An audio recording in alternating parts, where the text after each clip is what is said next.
Hey everyone, the name is Erik Thor and welcome to today's live stream, or today's second live stream. This is my Ask Me Anything stream, and it's my stream about my personal journey and my personal experiences and struggles and what I'm going through and what I've been going through and what I'm doing and what I'm up to. So, well, as you know, I'm a YouTuber, and as you know, I have my own website, erikthor.com. And what you already probably know is a lot of this is centered around Carl Jung and the study of Carl Jung and cognitive functions and about personality. And I don't know why I got so fascinated with this topic, but I already was before I even read Carl Jung. I was studying a lot of psychology in my teenage years, and I just devoured it. Like, I went to the library and I just grabbed books and books about psychology, and I was drawn to it very early. Like, I was interested in Freud, I was interested in KBT, I was interested in psychology, perhaps because I knew other people that were struggling, perhaps because I was fascinated with the human mind, with how we thought. And even before then, I don't know, I was interested, I was drawn to astrology and spiritual sciences. And well, they're not sciences, but I was drawn to understanding myself and other people. And I took forward horoscopes about people. I read their auras, I read their hands, I read their poems, I took forward their birth charts. I did pretty much everything you could about personality, because that's something that came to interest me a lot, and something that came to mean a lot to me. And I guess it meant more to me the older I got, because I came to have a lot of experiences. First, I felt very torn because I wasn't sure what I wanted to be, but I knew I wanted to go into something theoretical. I was interested in physics, I was interested in science, I was interested in politics, and I was interested in psychology. And I think I ended up making a lot of bad choices, because I didn't actually end up studying psychology at the university. I ended up studying rhetoric, sociology, and a lot of subjects related to, well, a lot of subjects. I couldn't limit myself. I ended up studying a lot of different things while I was very involved politically. And my political ambitions and my need to help other people, and my political involvement, really, it just put me in a position where I didn't think about myself, and I didn't think about my own needs and my own dreams. I was so focused on humanity and on helping other people and on what I could do for other people. So what really ended up happening was I ended up really burning myself out and getting myself feeling lost and confused. And then Carl Jung and the study of highly sensitive people and introverts, it really came to help me a lot to get back on gear and to help me tune into myself again and to listen to myself. You know, when I was a kid, all I did was philosophize and live in my own world. It was only when I turned 15 that I stopped, and I discarded my own subjectivity, and I questioned myself, and I pushed myself, and I forced myself to go out into the world. And I started living purely out of force. Like, maybe you all had that at some point, where everything you do is just because of sheer effort and force, not because you enjoy it, not because you like it, but because you feel pushed to, because who you are as a person, that's not good enough. You have to be somebody stronger, you have to be somebody better, you have to do something important, you have to do something grand and great. I felt torn by that need to do something grand and great. And the study of Carl Jung really put me in multi-type, connecting with others, talking with people who knew a lot more than me, studying Dario Nardi, studying Lina Behrens, they're studying all the psychologists, studying the Enneagram. It got me back into my self-reflective mode and into my theoretical mode, and got me starting thinking about what I wanted and who I was. So that came to mean a lot to me. Now here I am, posting videos weekly, several videos, live streams nowadays. And The road here sure wasn't easy and still sometimes has its difficulties. My main difficulties today is getting the energy and maintaining my inspiration. I love the community and I love working on theories and I love working on it, but I don't feel like I have enough time. I have to work a full-time job on the side and I have to take care of family members and life around it. I have to have my own hobbies outside of this to not burn myself out. But I also want to create videos and I love to create videos. And, when I'm not creating, it feels very difficult. It can feel like I'm tickling everywhere inside me. Like I just keep obsessing about it and I just want to write and I just want to create. But I have to go to work. But I have to go grocery shopping. But I have to, how it goes. So I'm really like the artist that doesn't have time to do art because of all other entanglements. So that's very difficult for me sometimes. Still, I do get time to do a lot. So it's all going in the right direction and I'm getting there. And especially with all of your support. So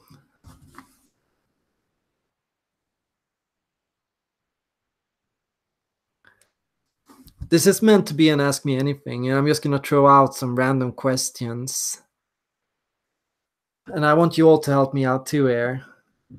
What's my favorite Disney movie? What do I like to do in my mornings?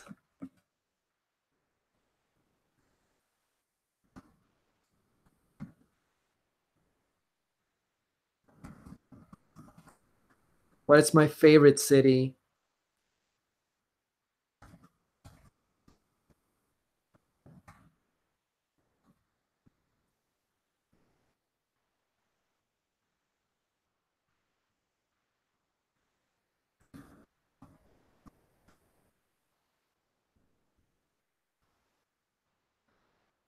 Am I lonely? Spratlin asks.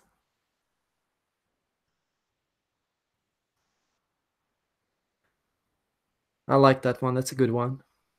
That one gets me thinking. It's weird because I don't really feel lonely because a lot of the time I've always had people around me. I could always have somebody to hang out with. I was never an outcast. I was never bullied in school. I had a lot of friends around me that always liked hanging out with me, but I was very much in my own. So I was on my own most of the time, 6 out of 7 days a week in lower, mid, and high school. I spent by myself, but I also liked interacting with other people, preferably online. When I did feel alone, I would leave the house and I would go out and I would meet other people. But usually I felt alone and then I went out for 2 hours and then I didn't really like to be there anymore. And so I went home. So that was usually it. And I did feel lonely in my teenage years because I was always searching for other people like me and I felt like nobody was like me. And I didn't know who I was and I didn't know if there was anybody who thought like I did. So yeah, today I feel lonely sometimes because I'm here in Amsterdam. I'm from Sweden to answer Pearl's question, but I live in Amsterdam with my girlfriend. And while I love my girlfriend and while I'm happy with her, I do feel lonely sometimes because I don't have a lot of friends here. But I was also kind of lonely my last year in Sweden because last year in Sweden I had kind of grown apart from a lot of my friends. I'd stopped being involved in politics, and most of my friends were engaged in politics. So I never really got to see them as much, and I couldn't really interact with them. I much prefer to interact with people around same interests. So I've been looking at book reading groups, study groups, and MTI groups locally. My favorite Disney movie is not Aladdin. My favorite Disney movie is Vaiana. I really like that one. I don't know. I love the music in there, and I like the characters a lot. And yeah, I think it's a very beautiful one.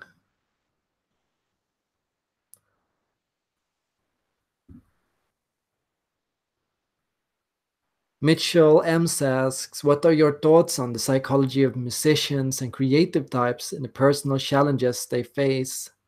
I'm apparently an INFP, so there's a lot of difficulties being a creator type. I'm a creator type myself. I'm not an INFP, but I'm an INFJ, and I have a very artistic side. And the biggest, of course, is putting your work out. It's very hard. It's hard because you're always opening yourself to criticism from other people. But you're harsh. The worst is your own inner voice and your own criticism against your own work. I could feel like my work was never good enough. I kept trying to create a YouTube channel for many years. It took 6 years before I actually consistently made YouTube videos. Every time I tried, I hated it, and I took it down. I created a channel, I created videos, then I became really critical of it, and I took it down. And it's often that I felt that my work had to speak a personal truth to other people. It had to be so true. It had to resonate with people. It had to really be how it was, and it had to be something. Yeah, it was. There was a big difficulty between art and truth. And as an artist, you feel like you have to be truthful with what you say. So you get caught in that.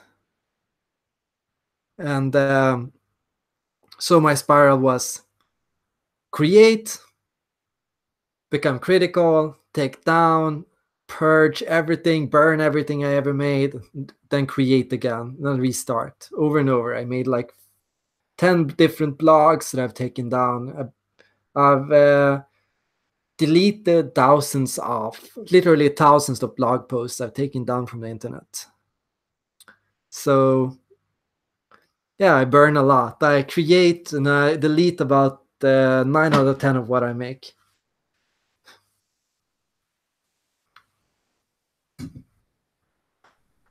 I'll be back in 1 second.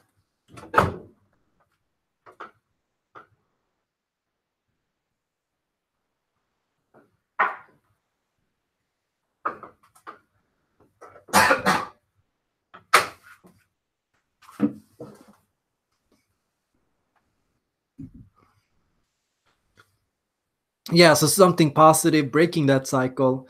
What I did was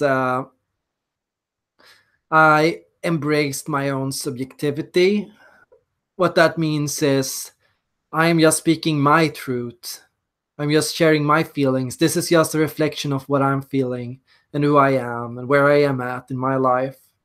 And hopefully, even if it's not the complete truth, even if I'm wrong about some things, it will speak to other people on other places in the world, and they will see where I am, and they will see what I'm dealing with, and they will relate, and it will help them process where they are, and it will take them to the next step too. We'll go there together. So we'll grow together. That's what I hope for, to grow from platform to platform.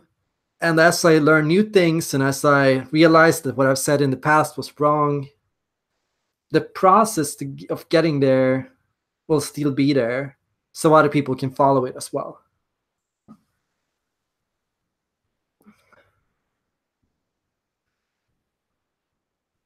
Spratlane asks, why did you move to the Netherlands from Sweden? Also, being an INFJ, would you consider the weather in Netherlands versus Sweden to be better on your personal outlook? I think the weather in Sweden is better than in the Netherlands. I could easily be without the winter in Sweden, but I could also easily be without the quick changes in weather and the rain and the, I don't know, switches that happen all the time in the Netherlands. So I'm happier with I think the temperature here for most of the year. But I prefer Swedish summers. I hate Swedish winters.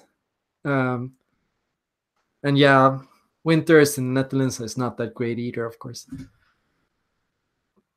Pearls Revealed asks if most of the subscribers are INFs.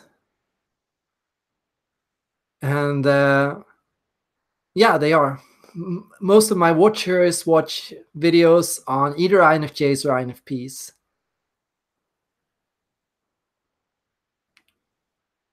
There are also a lot of INTPs and quite a few INTJs.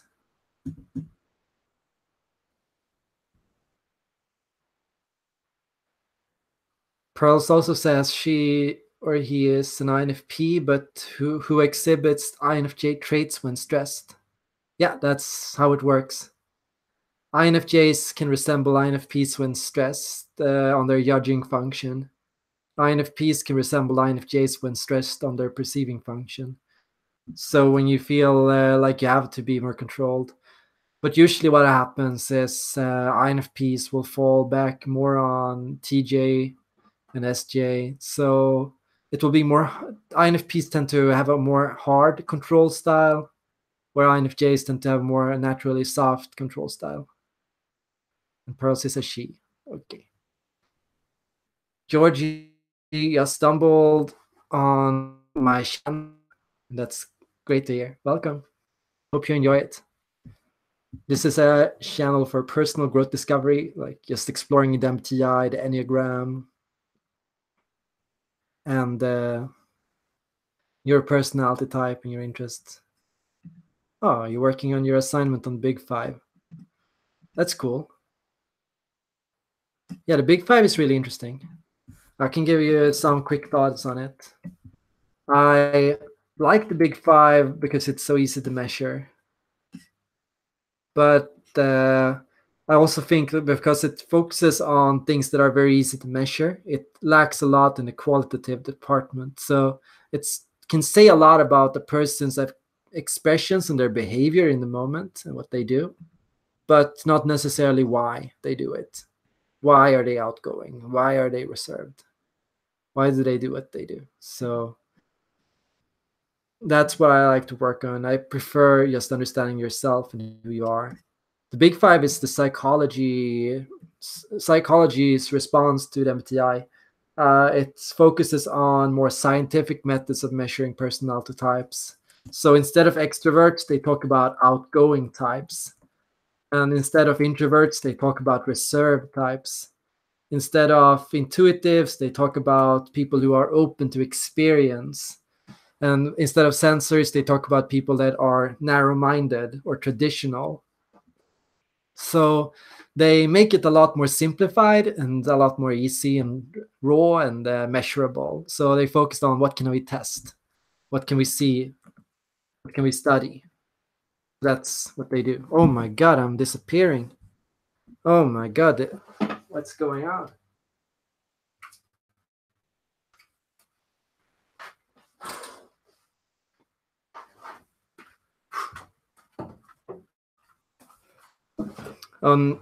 Okay, so that was the sun. There is such sun. Why didn't you say anything? Chat, come on.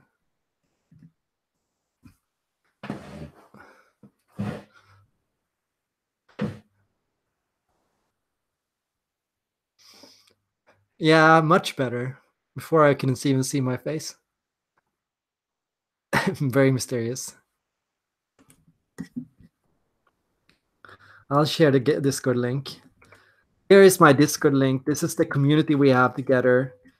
It's a forum, which is awesome. And I'll show it to you right now. It has channels. So it has a live stream channel, a server channel, a general channel for whatever. It has recent articles where we post articles we read, videos where we post videos about sheep, apparently, selfies, of course, everything you could ever want to hear about the Enneagram, the MBTI, Neojungian typology. So do check that out.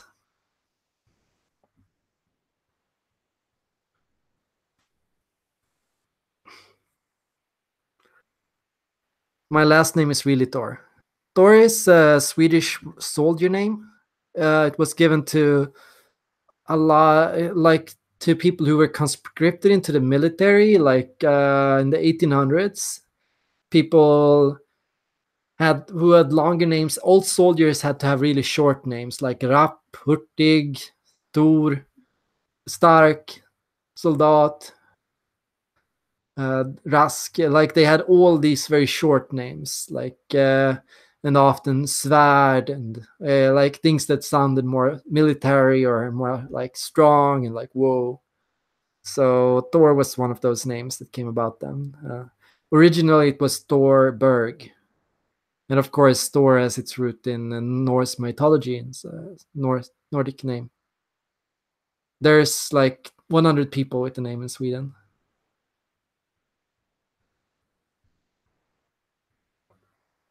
Hosker25 asks, if humans are naturally social, do you think introversion is a defect? I don't think humans are, well, naturally extroverted, I should say. Social, that's just wanting to have people around and wanting to interact with others. And, interaction, that's actually a flow between extroversion and introversion. Sociality, that's just having your thoughts and sharing your thoughts and hearing other people's thoughts and listening to their thoughts and having that exchange back and forth with information. That's being social. Being an extrovert, that's being focused on the world around you and what other people say and what other people do. Being an introvert, that's being focused on what you do and who you are and your identity. So introverts are more focused on themselves and their individuality and what they do, and extroverts are more focused on other people and their what other people do and what's happening around them, what they like and dislike with that. So it's just living on the outside versus living on the inside, thinking about the outside versus thinking about yourself. So that's just the difference, and it's not more difficult than that. So introversion is just natural value. It's like what you like to do, what feels easier to you, what comes naturally to you. So as an introvert, it comes easier to start with yourself. What can I do? Who am I? What is unique about me? What can I do about this situation? What am I good at? What am I bad at? What are my strengths and weaknesses? Where extroversion is a lot more outer oriented. What does my environment do? What do I have around me? What can I use next? Who can I talk to? What can I do next? What's fun to do? What is available for me? What opportunities are around me? Like it's that focus on the outer world. So just focus on that before anything else.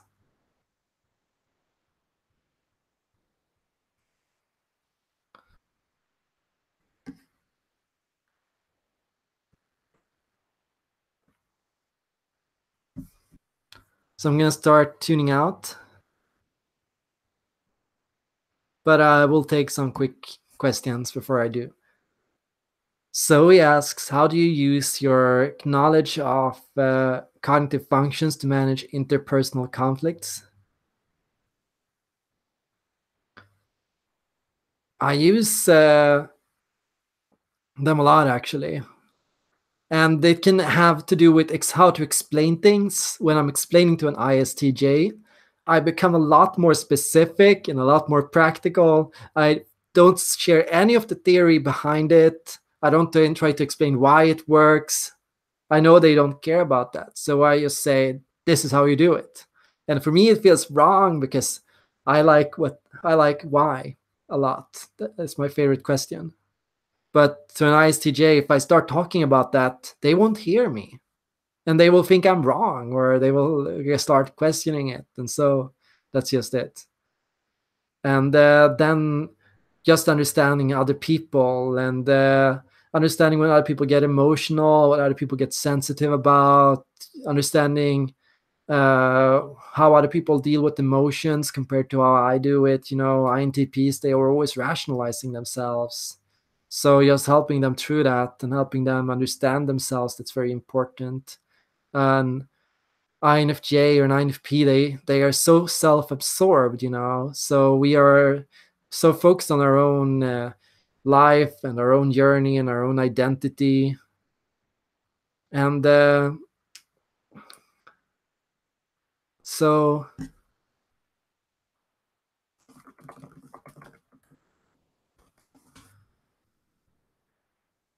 helps to show them that the other people are feeling the same way, that you're not alone in dealing with anything, and that there are other people around. That's what I usually do. I show other people that have dealt with similar things. I always remind introverted feelers, that guy actually also dealt with that, and it's another person who's also struggled with this. Just reminder, like, there are other people as well who have what you have.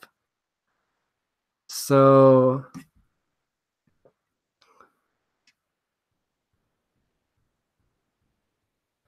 yeah, we are in our own heads because we don't realize that there are other people are struggling too, and that other people are dealing with the same issues we are. So it just going outside and thinking about other people, that can be liberating, really liberating. It can be like, when I'm sad, what I usually will start doing now is I will really go and help other people.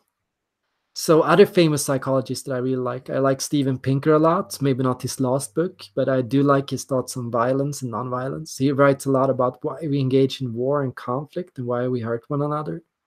So he has some really compelling theories. He believes that the only reason we engage in war is because we don't think we have a future. He believes it's very important to believe you have a future, and that your life will get better, that you have a family, you have people around you that need you. Like, all those bonds are very important to other people, connections. So I have a school, I have an education, I have a job. All those things help make us more peaceful, make us feel better, make us feel more collected, and make it less likely for us to engage in violence, to hurt other people. I like Elaine Aron.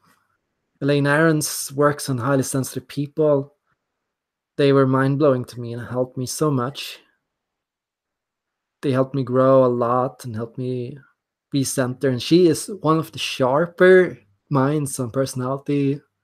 Even if her theory is so simple, even if she's just exploring HSP and highly sensitive people, she's really brilliant in how she does it.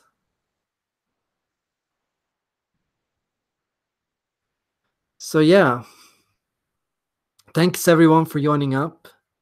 Thanks Susu for being here. Thanks Saku. Thanks Spratlane. Thanks Pearls Revealed. Thanks Kaneki Centipede. Thanks Mitchell. Thanks Powerfin. Thanks Klaus and Georgie. Emerald Pegasus, you just knew I was an INFJ. How did you know that? Hosker, Zoe, Mindsight. We're all one. That seems like an ENF philosophy. Yeah, that's true.